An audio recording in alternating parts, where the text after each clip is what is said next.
caracteres foliares, prestar atenção quando é comprimento da lâmina foliar é essa estrutura aqui da lâmina foliar. Não considera a bainha, considera apenas a lígula e lâmina foliar.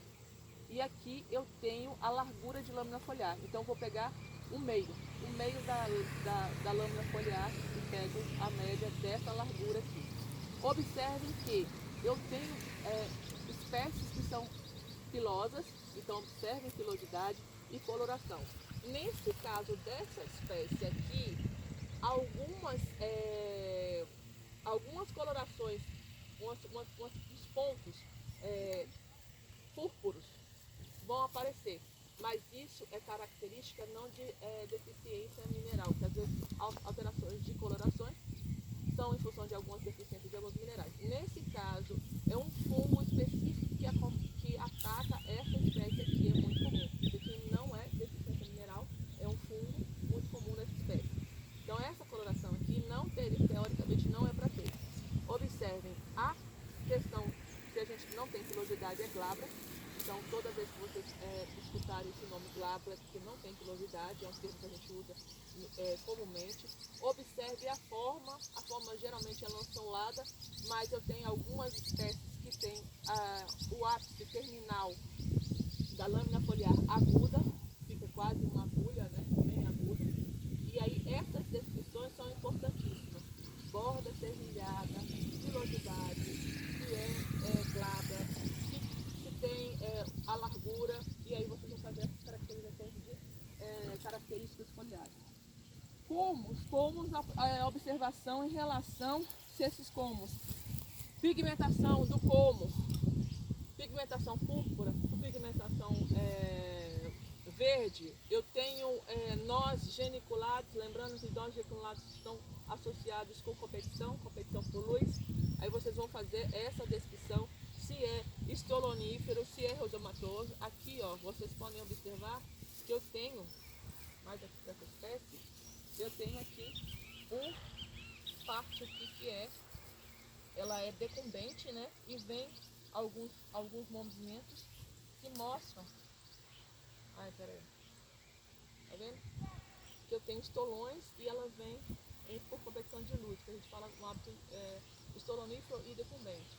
Então essa espécie ela tem essas duas características de estolões. Verificam os nós geniculados, a coloração dos nós, se tem pilosidade, aí vão fazendo essas descrições. Terminou? Vamos para número médio de racimos. O que são racimos? Lembrando que racimos são essas estruturas da flor, né? Aqui eu tenho um racimo, aqui eu tenho um racimo. Então eu tenho variações entre flores, não é uma matemática. Biologia não é matemática. Eu tenho variações de 2 a 3 racimos, então vocês vão pegar duas plantas e vão fazer o número médio, tá? Então aqui eu tenho 2 racimos, aí vocês vão contar nessas duas plantas 2 racimos. Eu tenho que observar dos racimos, outra característica, comprimento médio do racimo. Vocês vão pegar as duas plantas, tá lá, tem 4 racimos. Vocês podem pegar tem 4 racimos aqui, dividido por 2, aí 2 racimos por planta. Aí número médio, o comprimento médio do racimo. Vão medir esses racimos. Essa estruturinha aqui. Cada 4 racimos mede esses comprimentos de 4 racimos. Tudo bem? Aí eu venho com outra pergunta. Caracteres de raquis. Raquis é essa estrutura que sustenta o meu racimo. Então a raquis vocês vão ver pilosidade, coloração, observar todas as características. E tem o zigue-zague também, zigue-zague terminal. Tem raquis que são retilíneas e tem raquis que tem um leve zigue-zague no terminal. Então observem essas características de raquis. Depois eu pergunto, caracteres de espiguetas. Espiguetas vai ser um pouco difícil porque tem algumas plantas que não estão com as espiguetas. Então, essa parte das características, o que vocês observarem no campo, descrevam o que vocês observarem. Não observaram, pula essa parte de características e como são 7 características, pelo menos preenchendo 5 características, atendendo às características da espécie, vocês podem fazer a identificação, tá? Não tem necessidade que as 7 características elas sejam iguais. Vai ter diferença sim nos números e comprimentos,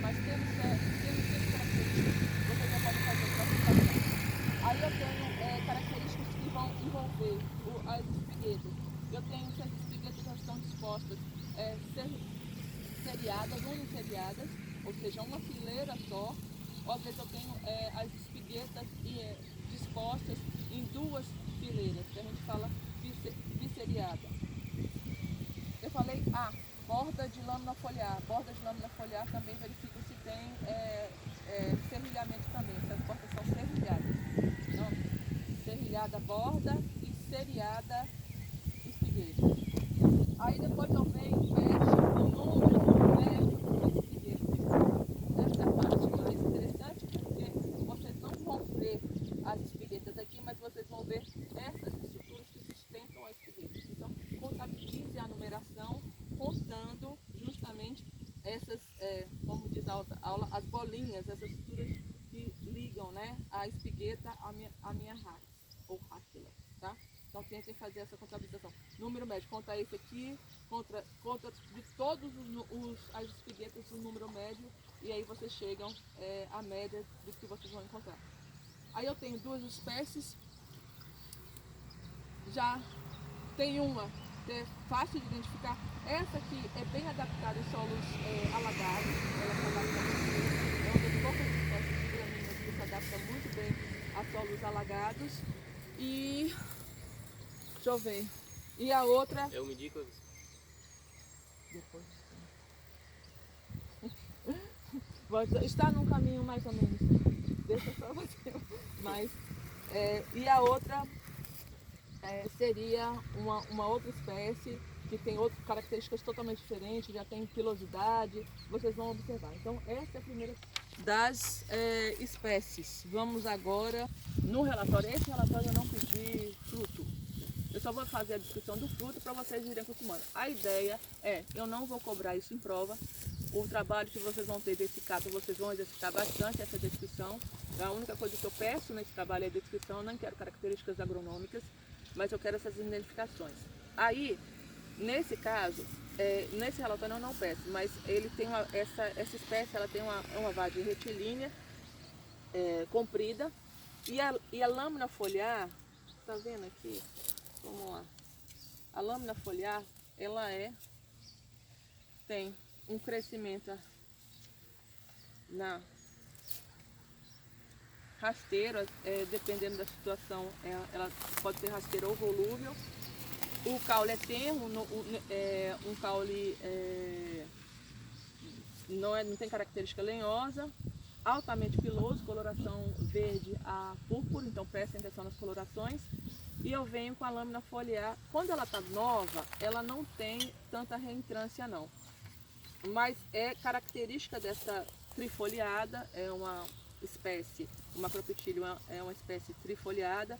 Ela tem essa reentrância na lâmina foliar fácil de identificar, é muito fácil, não tem dificuldade nenhuma. E ela intensamente pilosa de tal forma que a gente fala que essa coloração inferior da lâmina foliar, a gente fala que tem uma coloração prata, porque é muito pilosa mesmo. Tem pilosidade no pomo, tem pilosidade na lâmina foliar, trifoliada, e eu tenho uma inflorescência, que é uma inflorescência da zigomorfa, da arte característica, coloração púrpura. E essa utilização, gente, ela é muito utilizada para pastejo, consórcio, adubo verde. Toda vez que adubo verde, associa-se pela fixação de nitrogênio atmosférico. Tudo bem? Essa é uma das espécies que eu vou pedir para vocês fazerem a descrição dela. A espécie, ela tem a grande vantagem, lembra quando eu falei que tem aquele hábito de crescimento do caule volúvel, que ela se enrola? É esse calopogônio. Ele se adaptou muito bem aqui, bem adaptado. Quando você chega, anda mais ali naquela área de pasto, você vê ele praticamente envolto na braquiária, lembrando que das gramíneas e leguminosas o animal vai preferir gramínea. É claro que eu tenho muitos leguminosas que são palatáveis, mas de forma geral, de forma genérica, eles tendem a preferir as gramíneas. Aí eu tenho o calopogônio, que também o caule é um caule herbáceo, ele é altamente piloso. A grande diferença, as lâminas foliares parecem muito com a soja perene. A grande diferença é que a pilosidade é uma pilosidade fácil de identificar, que é uma pilosidade de coloração marrom.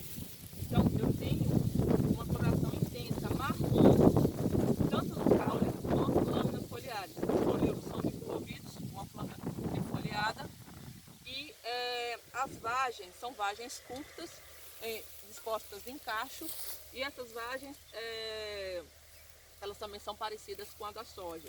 A inflorescência é uma florescência reduzida, de coloração lilás, mais puxada para lilás do que branca. No caso da soja seria coloração branca, tá? Mas assim, ela tem características muito parecidas com a da soja.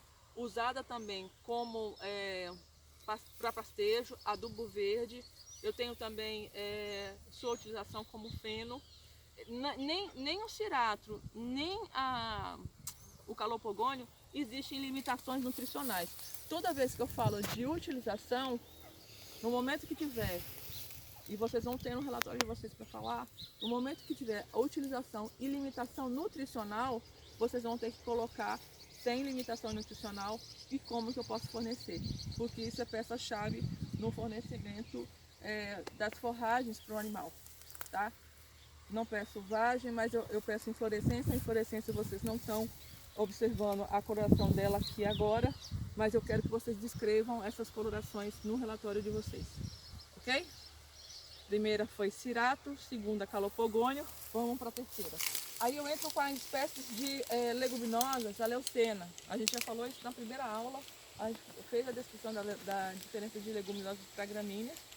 E aí eu tenho uma espécie que eu já saio do caule volúvel, herbáceo, decumbente, para entrar num caule que é um caule lenhoso. É um caule aéreo, ereto, lenhoso. Lembrando que toda vez que eu trabalho com caules lenhosos, eu posso fazer a utilização para produção de energia.